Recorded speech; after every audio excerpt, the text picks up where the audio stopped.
नमो तस् भगवतो अरहतो सम्मा सम्बुद्दस्स।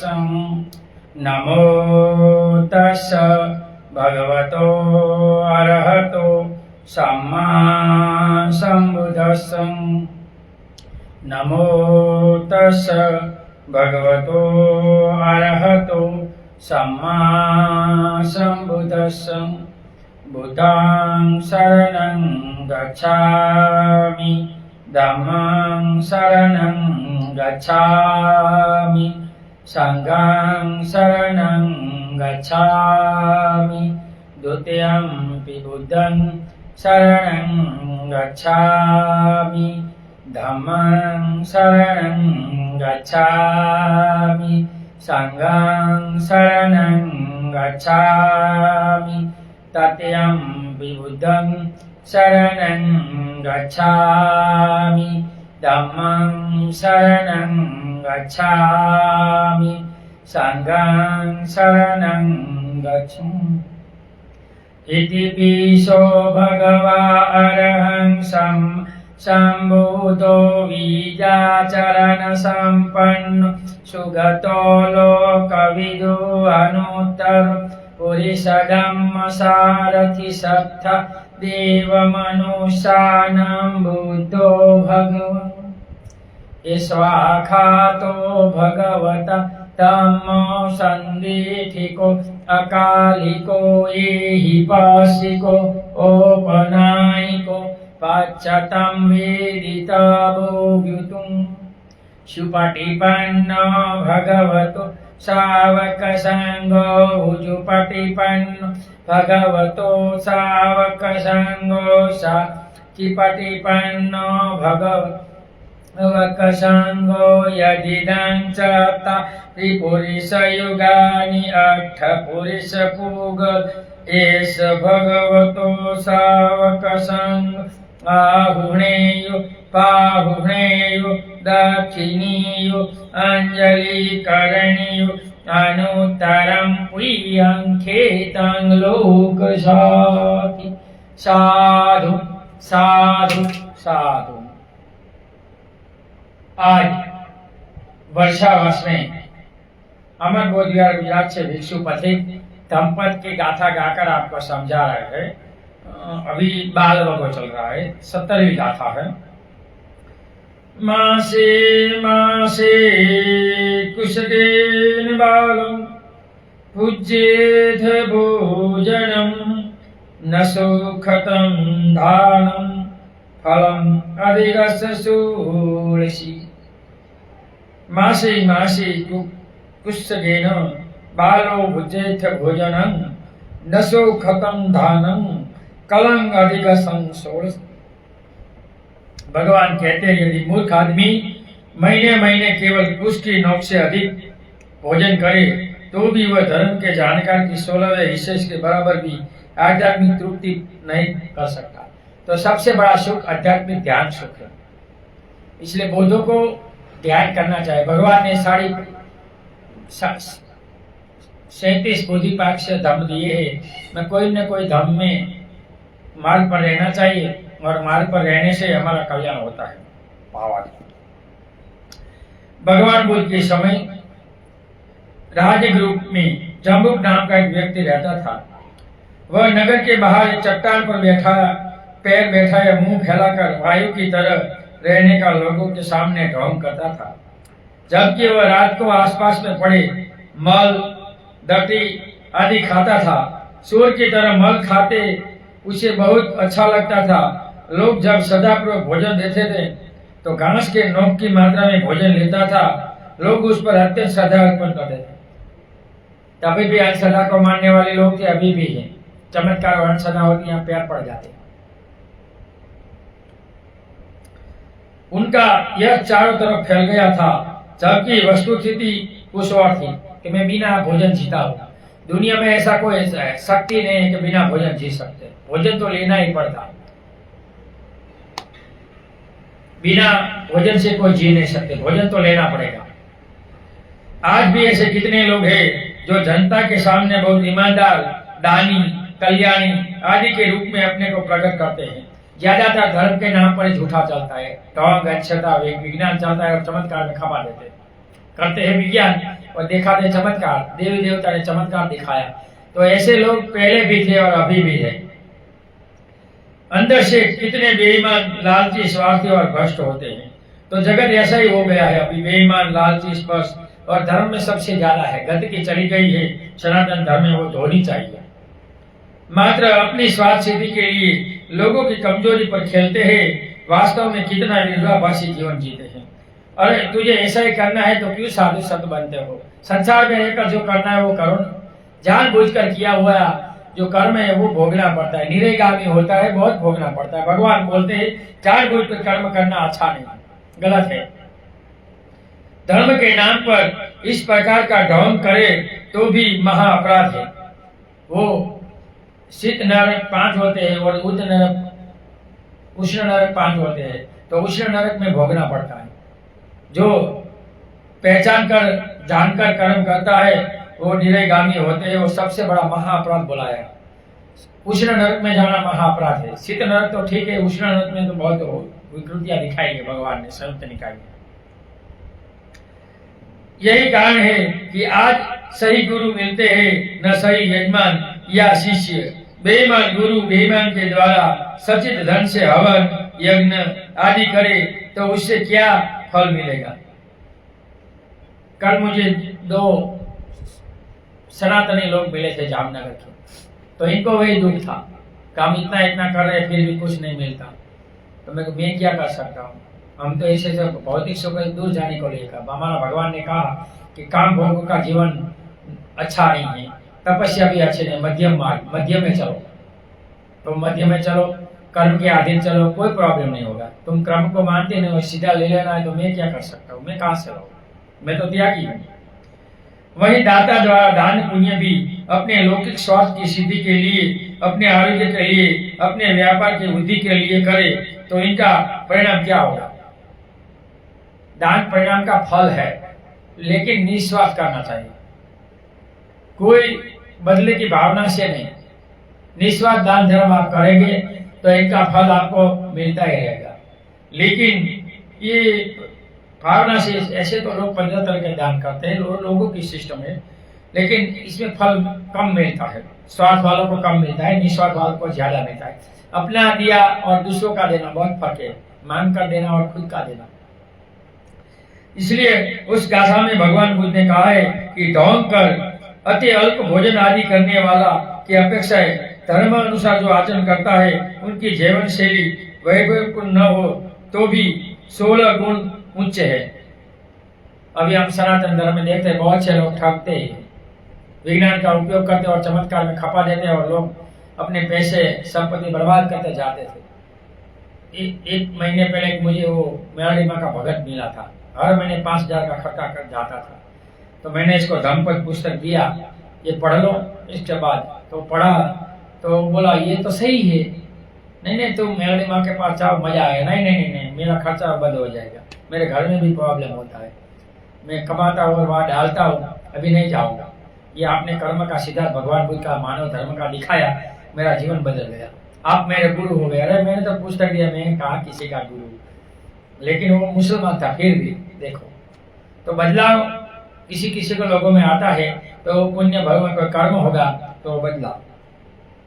यदि व्यक्ति में भोजन वस्त्र और मकान आदि के प्रति आसक्ति न हो तो वह वैभवपूर्ण मकान आदि में भी रह सकता है, खा सकता है, पहन सकता है, क्योंकि वह आसक्ति हुई है। भिक्षु को भी आसक्ति हुई है। भिक्षु को कोई संपत्ति बनाने की, कोई मकान विहार बनाने की जरूरत नहीं, लोग बनाएंगे देंगे। लेकिन गुजरात में परिस्थिति बहुत खराब है, इसलिए हमने ये कुटी बनाकर यहाँ रहते हैं, क्योंकि गुजरात में उपासक लोग भिक्षुओं को नहीं रहने देते, खुद की संपत्ति मानते हैं।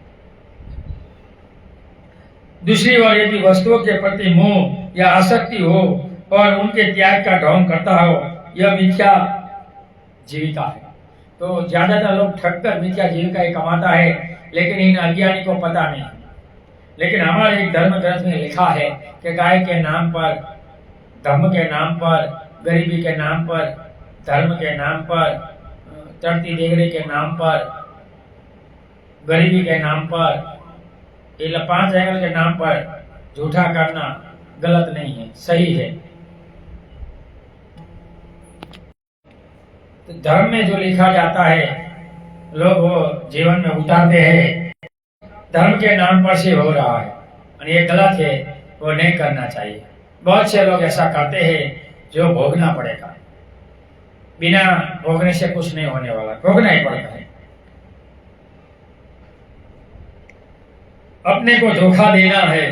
कितने ही ऐसे लोग हैं जो ये कहते हैं फिरते कि मैंने 5 साल पहले यह महान दान पुण्य का काम किया था, इतनी संपत्ति अमुक संस्था को भेंट की थी, आज भी वह उसे स्मरण करता है।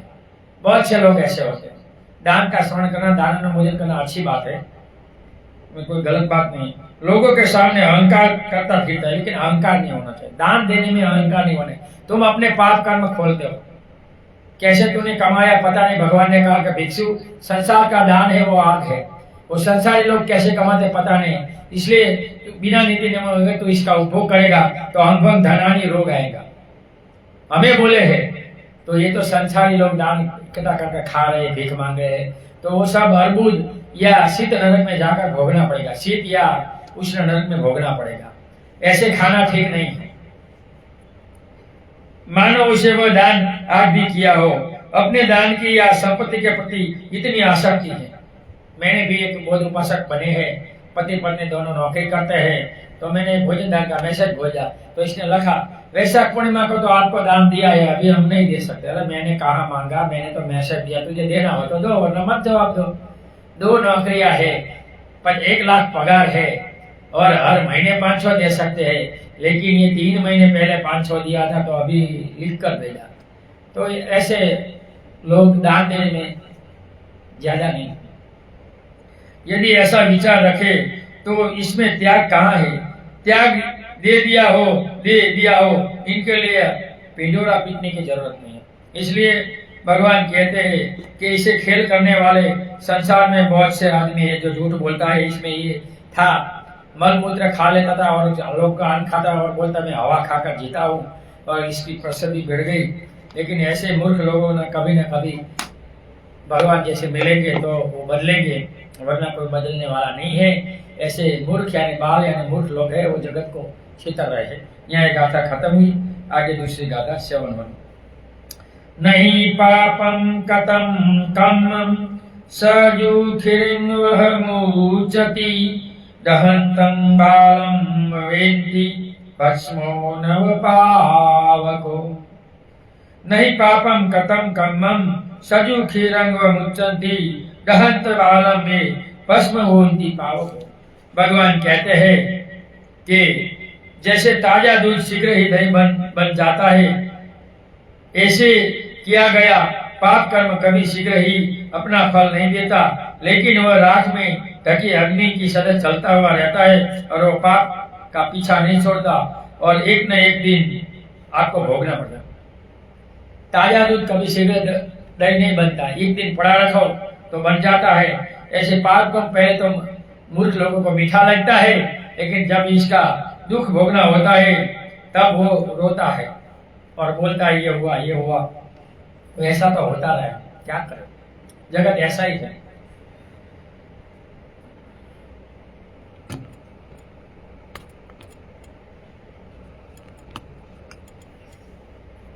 भावार्थ, भगवान बुद्ध के समय जब गुदकुट पर्वत से आयुष्मान महामोगलाइन भिक्षाटन के लिए जा रहे थे तो उन्होंने एक प्रेत को देखा। प्रेत एक योनि है, मरकर इसमें जाता है, इसका आयु कम से कम 1000-2000 साल होता है और वो जब इसका जो बदला पूरा हो जाता है तो अपने रिश्तेदार के वो दर्शन देता है या इससे कुछ न कुछ हानि देता है। तो इनके नाम पर, पितरों के नाम पर बहुत लोग पत्तदाना, विदेशों में आप जाओ थाईलैंड से आप देते हैं, यहाँ तो लोगों को पता नहीं है। यहाँ जब कोई कहते हैं तो मानते हैं। किसी के दुख से मरने वाले, कसाई का काम करने वाले और बहुत हीन काम करने वाले लोग मरने के बाद प्रेत योनि में जाते हैं और बहुत दुख भोगते हैं। जिनका सिर मनुष्य के समान था और शरीर सांप का, प्रेत में ये मनुष्य का, ये पाप का। उसने सिर से निकली ज्वाला पूछ तक जाती थी और पूछ से उठी हुई ज्वाला सिर तक, ऐसे आग से वो जल रहा था, गोल गोल गोल गोल गोल गोल भोग रहा था। उन्होंने जब तक बात को भगवान बुद्ध से कहा तो भगवान बुद्ध ने भी कहा कि मैंने इस प्रेत को संबोधित प्राप्त करने के एक ही दिन देखा था, किंतु किसी से कहा नहीं था। कौन मानेंगे? क्योंकि लोग तो विज्ञान को मानते हैं, मनोविज्ञान को मानते नहीं। जो ध्यान साधना करते हैं इनको ये ऐसी वस्तुएं दिखाई देती है, दूसरों को नहीं दिखाई देती, वो कैसे मानेंगे? उसने कई वर्ष पूर्व प्रत्येक बुद्ध की एक कुटी को जला डाला था। भगवान ने कहा वो जो प्रेत था प्रत्येक बुद्ध की एक कुटी को जला डाला था।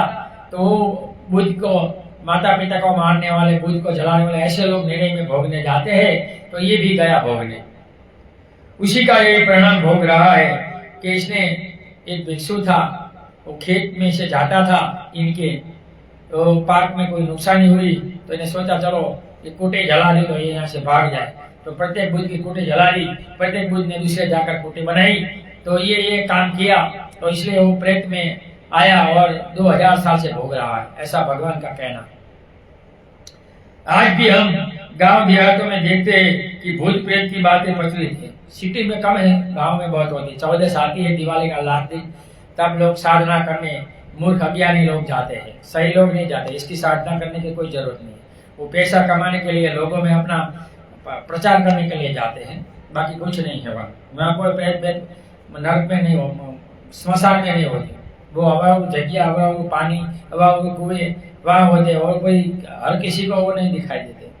ओके, जिसको कर्म का दोष है, कोई भाव का बाकी है या ध्यान साधना करने, दो ही लोग इसको देख सकते हैं।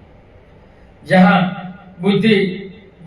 बुद्ध बुद्धि सत्व तथा देवी देवता है, तो भूत प्रेत शैतान एवं असुर भी निश्चित होंगे, क्योंकि अच्छा और बुरा दोनों सापेक्ष है। भगवान ने कहा है कि दृश्य और अदृश्य दोनों लोग है। जैसे दृश्य योनि है ऐसे अदृश्य योनि है। यहाँ च्युत होकर जन्म लेते हैं, अलग मेरी भाषा में, गुजराती में अलग बोलते हैं। च्युत होकर वहाँ इनका जन्म होता है और मृत्यु होता है। अर्थात इस प्रेत आदि के अस्तित्व के बारे में शंका नहीं होना चाहिए। वो 5-10% होता है, 90% तो ऐसा प्रेत के नाम पर कमाने वाले होते हैं। किसी के अंदर चला जाता है, कैसे ऐसा चलता है, ये सब गलत है। कोई प्रेत किसी के अंदर नहीं जाता। हाँ, वो जाता है, कोई कर्म का दोष है, कोई इसके खाना पीना लेना है, भूखा होता है, तो कभी कोई ऐसे डल माइंड में चला जाता है, लेकिन वो अपने आप निकलता है।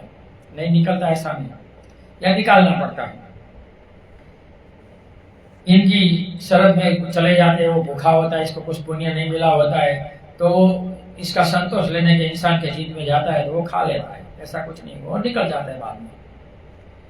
भिक्षुओं को संबोधित करते हुए भगवान बुद्ध ने तभी उस गाथा गाते हुए कहा था कि पाप कर्म करने ही उस समय फल नहीं मिलता। इसने एक कुटी जला दी, लेकिन कल्पों में मनुष्यों के जीवन में आते आते प्रेत हुए और इसको भोगना पड़ा। बुद्ध की प्रत्येक बुद्ध की कुटी जलाई थी, तो बिना दोषों को किसी का आंतड़ी कलकना या किसी गरीब का मारना कूटना ले लेना अच्छा नहीं हो, भोगना पड़ता है। किंतु जब फल मिलता है तो वह भयंकर दुख में ले डालता है। देखो ये खेडूत को क्या हुआ, खेती करने वालों को प्रेत योनि में जाना पड़ा। ये कुटी जलाई देखो प्रत्येक बुद्ध की, इसलिए वहां रहने नहीं दिया। कर्म फल नहीं तो वह कौन सी शक्ति है जिसे दुनिया को इतना विविध बना दिया है। एक ही घर में 14 बच्चे रूप में जन्मे, 2 बालक आगे चलकर एक ही प्रकार के परिवेश में पढ़ लिख कर भी उनमें एक महान बन जाता है, और दूसरा जीवन भर कठोर खाता रहता है। एक सा किसी से भी प्रकार का काम तुरंत पूरा हो जाता है, दूसरे का जीवन भर सिद्ध नहीं होता। कभी कभी चाह की पूर्ति लाख प्रयास करने पर भी नहीं होती, और कभी तो अनायास हो जाता है। तो जगत में कुछ तो है, तुम्हारे सत्य कर, तुम्हारे पुण्य कर, तुम्हारे दान कर, तुम्हारे धर्म का आगे आता है, और कोई देवदी का पीर पैगंबर आगे नहीं आते। जिनके ऐसे कर्म नहीं होते इनको सब कुछ नड़ता है, जिनको ऐसा कर्म है इनको कुछ नहीं नड़ता है, वो सुखी से जीते हैं। ऐसा क्यों व्यक्ति का अच्छे लोगों से वियोग और बुरे लोगों की संगति में पड़ जाना चाहते हैं? क्योंकि बहुत सोच समझ कर उठाया गया कदम भी अपना ही अहित हो जाता है। क्या यही सब कर्म फल के होने की ओर इंगित नहीं करते? तो कर्म का फल है, इसलिए जो कर्म कुशल कर्म करो, अकुशल कर्म न करो। भगवान बुद्ध ने कहा है कि पुण्य कर्म करो, इसके बाद सत्य कर्म करो, तो इनका फल मिलता है। यहाँ एक गाथा खत्म हुई, आगे दूसरी गाथा। यावदेव अनत्थायन्तं बालस्य जायति अन्धी बालस्य सुकंसं बुद्धं मद्धं संवितायकं। यावदेव अनत्थायन्तं बालस्य जायति अन्धी बालस्य सुकंसं मध्यमस्य विपाकयम्।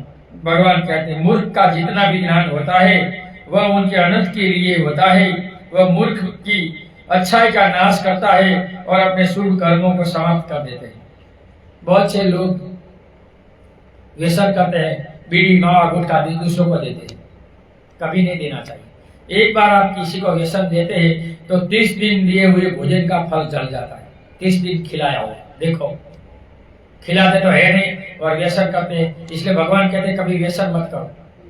तमाकू बीड़ी मावा गुटखा व्यसन नहीं होना, निर्व्यसन होना एक बौद्ध की निशानी है, एक आंबेडकरवाद की निशानी है। भगवान बुद्ध कहते हैं कि जो व्यक्ति शक्तिशाली या अमीर हो उसे अपने बल का अधिकार का अवसर का उपभोग गरीब कमजोर और दुखी प्राणियों के कष्ट एवं दुख को मिटाने के लिए करना चाहिए, न कि उनको कुचले और उनका शोषण करने के लिए। सनातन धर्म में तो यही हो रहा है। इसलिए ख्रिस्ती लोग 10% दान करते हैं, वो धर्म की करुणा है, धर्म आगे बढ़ाने के लिए। बुद्ध में ऐसा नहीं है। बाबा साहब ने भी कहा, 20वां भाग में बुद्ध ने भी कहा, लेकिन बुद्ध लोग दान कम करते हैं, लोभी हो जाते हैं। राग द्वेष मोह लोभ छोड़ने को कहा है और बोध बनने का लोभ आ जाता है। भिक्षुक को भी ऐसा होता है। लेकिन प्रकृति के नियम को नहीं जानने वाले स्वार्थी मूर्ख अपने ज्ञान अर्थ को बल का प्रयोग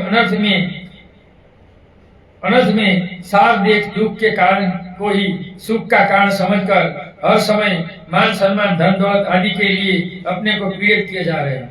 बहुत से लोग पैसे वाले दूसरे गरीब को दुखी देते हैं, ये गलत है। कभी निर्दोष या गरीब को दुख मत दो, भोगना पड़ेगा। हम देखते हैं पूरा गांव, कितने गांव ढल गए, ऐसे कुछ नहीं होता। बहुत से लोग पानी में चले गए, बहुत से लोग आग में जल गए, बहुत से मर गए। कुछ न कुछ कर्म के सिद्धांत में कुछ किया होगा तो ही होगा, ऐसे कुछ होने वाला नहीं है।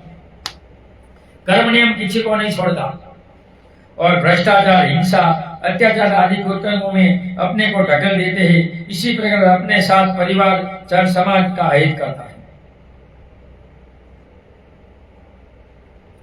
तो ये भ्रष्टाचार के लोग मूर्ख है, वो नहीं जानते कि पैसे तो अभी ठीक लगते हैं लेकिन रोग लाएगा, बीमारी लाएगी, घर में बचेगा नहीं, पकड़ा जाएगा।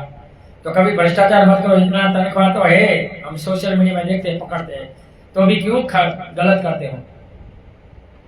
तो ये सब मूर्ख लोग हैं जो लाभ भ्रष्टाचार करते हैं। आगे जाके इनको भोगना ही पड़ेगा, कोई ना कोई दुख आता ही है। ये मेडिकल में हम देखते हैं कितना भ्रष्टाचार है, बहुत है, वो भोगना पड़ेगा। इसलिए ऐसे बहुत से मेडिकल लाइन के लोग अकस्मात में मरते हैं। वही होगा, क्या होगा? पैसा पड़ा रहेगा, बिजनेस हो गया। यहाँ एक आशा खत्म हुई, आगे 73। असंतं भावमीचेयं पुरेंखार्य च भिक्षुषु आश्वासेशं च शर्यं पूजा परकुलेषु च। असंत भावमीचेय पुरेखा च भिक्षुषु आवेशु च शर्य पूजा परकुलेषु च। भगवान कहते हैं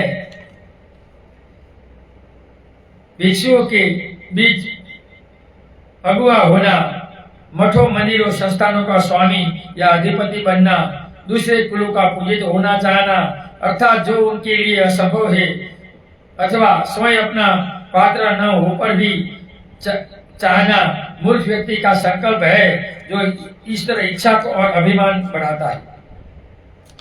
बोल, मैं हो जाऊं, मैं मठ हो जाऊं, मैं ऐसा हो जाऊं, गहने पे लूं, गाड़ी ले लूं, मांगने जाऊं, ये चलाता हूं, ये करता हूं, ये करता हूं।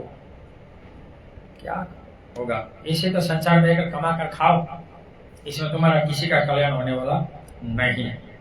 भावार्थ, मच्छी का सज नगर में चित नाम का एक श्रोतापति गुरुपति था रहता था। उसने अपने अम्बावटक वन नामक उद्यान में विहार बनवाकर भिक्षु संघ को दान दिया था। आंबा का जो जंगल था वहाँ छोटा सा विहार बनाकर इसने भिक्षु संघ को दान दिया। जो भी भिक्षु है वहाँ रहो, मैं भोजन भी दूंगा। सौराष्ट्र में बहुत से खेडूत लोगों को खेत में रहते हैं, लेकिन भिक्षु को नहीं रहने देते। किसी को ऐसा रहे तो हम भी एक कुटी बनाए तो कोई भिक्षु आए तो रहे, लेकिन कोई बनाते नहीं। उसमें शुद्धम स्थली रहते थे। एक बार चित गुरुपति के गुण की प्रशंसा सुनकर अग्र श्रावक वहां गए। चित गुरुपति उनकी अगवानी करके उन्हें अपने विहार में लाया और उपदेश सुना।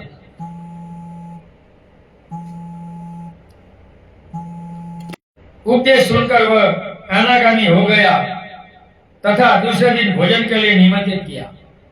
देखो, इसने निमंत्रित किया दूसरे दिन भोजन के लिए। सदम स्थली ने से भी कहा कि पंते, मैं अग्र श्रावकों को भोजन के लिए निमंत्रित किया है, आप भी उसके साथ भोजन करने के लिए आइए। जो इनकी कुटी में, जो खेडूत की कुटी में जो रहता था, एक भिक्षु, दो भिक्षु मिले, धर्म सुना तो कहा भोजन के लिए आए, और अपने कुटी में जो था इनको भी कहा कि आप भोजन के लिए आए। सब सदम स्थली बाद में निमंत्रण पाने के कारण उस पर रुद्र होकर निमंत्रण नहीं स्वीकार किए। मुझे पीछे पूछे बिना दूसरों को बुलाया, अभिमान हो गया। मुझे पहले पूछना चाहिए, मैं कहूंगा मुझे पूछे बिना क्यों बुलाया, अभिमान। भिक्षुओं में भी ऐसा है, अभी भी है, बहुत अच्छा है। दूसरे दिन भोजन करने के लिए कहने पर भी आसन पर नहीं बैठे और विहार सौंप कर श्रावस्ती को चल दिए। कितना क्रोध आया कि इनका ले तुम्हारा विहार में श्रावस्ती जा रहा हूं, मैं नहीं रहूंगा, तूने मेरा अपमान किया है। तू किसी को भिक्षु को बुलाता है तो मुझे पहले बोलना चाहिए। अभिमानी घमंडी भिक्षु का यही परिणाम है। बहुत से भिक्षु ऐसे हैं, नहीं है ऐसा नहीं, अभी भी है बहुत से। श्रावस्ती पहुंचने पर भगवान से सब पूछ कर कहा, सुधम तेरा यही दोष है, जाओ चित से क्षमा मांगो। भगवान से बात हुई, भगवान बोला उपासक से जाकर क्षमा मांगो, तेरा दोष है, तेरी कुटिया रहता है, तूने रहने दिया, वो तुझे पूछे न पूछे ऐसा घमंड नहीं करना चाहिए। वो तुझे देता है, तेरा तुझ पर इसका उपकार है, तेरा उपकार इसके ऊपर नहीं है। तो ऐसे उपासक जो श्रद्धावान होते हैं, आदर करते हैं, इनका अपमान नहीं होना चाहिए। एक 4 दोषों में एक दोष है, तो इसमें इसको माफी मांगने को भगवान ने कहा, जा जाकर माफी मांग। सदम चित के पास गए और क्षमा मांगे, किंतु उसने क्षमा नहीं किया। तब भगवान के पास गए, भगवान ने पुनः एक दूत भिक्षु को देकर जाने के लिए कहा। इन्हें क्षमा नहीं किया और वापस भगवान के पास आए, इसने क्षमा नहीं किया तो भगवान दूसरे भिक्षु को दिया कि तुम दोनों जाओ और क्षमा मांगकर मेरे पास वापस आओ। श्रवण को मेरा विहार है, मेरा निवास स्थान है, ये मेरा उपासक है, ये मेरी उपासिका है, ऐसा सोचकर मानकर ईर्ष्या नहीं करनी चाहिए। कोई किसी का नहीं होता, कोई किसी को अच्छा या बुरा लगे ऐसा नहीं। किसी को दिशा दी तो बांध नहीं लिया है तो वो दे देगा, देने दिया तो ये मेरा हो गया, ऐसा नहीं है। ऐसा कोई भिक्षु को नहीं मानना चाहिए। मुझे रखता है तो अभिमान करना, वो मेरा है, मेरे बिना, ऐसा नहीं करना चाहिए, कभी नहीं। वो कुछ नहीं पा सकता, वो निरे लोग जाएगा बनने के बाद ऐसे भिक्षु। ऐसे करने पर ईर्ष्या अहंकार आदि कलेश बढ़ते हैं। उपदेश देते हुए भगवान ने तभी ये गाथा गाई कि मूर्ख लोग भिक्षु होते हैं जो मेरा मेरा मन का अहंकार करते हैं और दुख भोगते हैं। आज राजनीति में लोग एक दूसरे को तान खींचने में लगे। एक व्यक्ति जिस सीढ़ी से चढ़कर ऊपर पहुंच जाता है, बाद में उसी सीढ़ी को उखाड़ फेंकना चाहते हैं दूसरा।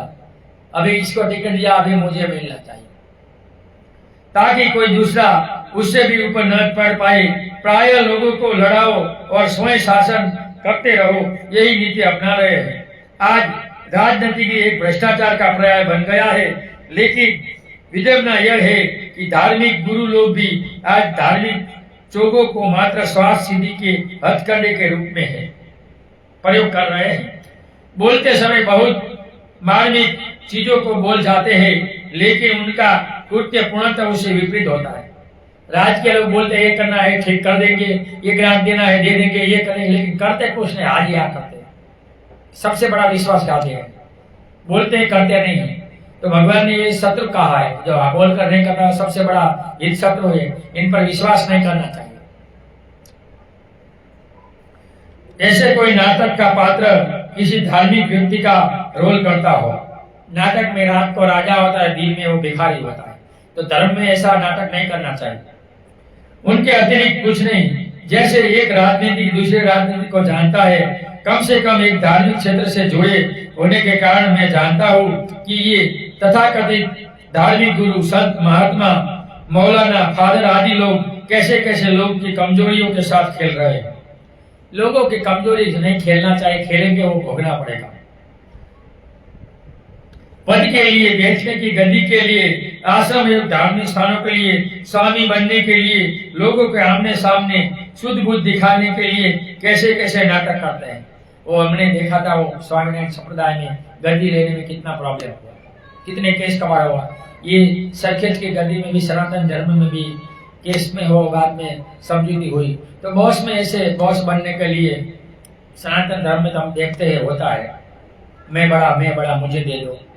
अभी हमारा भगवान बुद्ध का विरासत भी झगड़ा चल रहा है, ब्राह्मण वो खा रहे हैं, हमें बुद्ध को नहीं दे रहे। हमारा है, हमें नहीं दे रहे, वो भी वो खा रहे। जो वास्तव में धर्म का आचरण करता है वह इन भीड़ भाड़ में कहाँ रहता है। वो तो अकेले रहते हैं, एकांत में रहते हैं, 10 धम सुख को जीवन में उतार कर रहते हैं। अतः झूठे पाखंडियों को विचार करना चाहिए कि वे अपना भविष्य लोग क्यों बिगाड़ रहे हैं। धर्म में प्रवेश कर लेने के पश्चात तो निश्चित ही सांसारिक मान सत्कार आदि से दूर रहना चाहिए। मुझे एक मिला था,